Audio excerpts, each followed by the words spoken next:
그때 대변인을 3명 뽑습니다. 윤창중, 조윤선, 그다음에 박선규 이렇게 하고 뽑았을 거예요. 근데 뽑은 다음에 이 윤창중 씨에 대한 자질 논란이 아주 많이 있었어요. 여기저기서 언론계에서도 공격이 들어오고 인수위의 대변인들의 품격이 있는 것이냐 했을 때 거기에 대해서 박근혜 그 당시 당선자가 내린 판단은 뭐냐면은 그래? 세상이 이 사람을 비토해? 그럼 내가 이 사람을 더 중용하겠다 해가지고 수석 대변인을 만들어버립니다.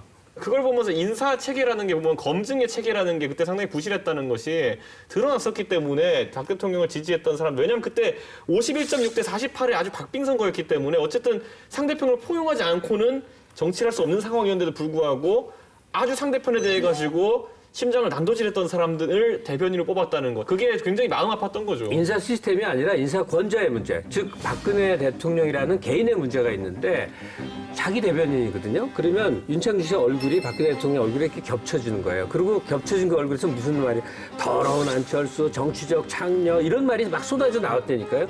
그 사람을 어떻게 자기의 스피커로 삼냔 말이죠. 아니 근데 이제 박근혜 대통령을 굳이 이제 그 대변을 하자면 왜 온 국민이 그렇게 불안해하는 윤창중을 대변인으로 썼을까? 이것도 생각해 볼 필요 있지 않을까요? 그때 당시에 박근혜 대통령이 생각할 때 우리나라의 가장 큰 문제는 종북이라고 생각했을 수 있어요. 그런데 이거를 척결해 줄 감히 내가 저 창피스러워서 못할 정도 하고는 싶은데 그걸 윤창중 대변인으로 해서 그러니까 윤창중 씨가 한 말은 박근혜 대통령이 하고 싶었던 말이다. 그럴 수도 있다는 거죠. 알아들었어요. 근데 그 종북 척결 이렇게 사고 칠 줄은 모르고 윤창중 씨에 의하면 나 같은 부류도 종북이거든요. 그러니까 한 사회의 온건한 부류들 전체를 자기를 지지하지 않는다 해서 그야말로 마녀사냥이죠. 진짜 온건한 부류 아니라고요? 온건한 부류에 넣으세요. 아니 나는 온건파죠. 왜냐면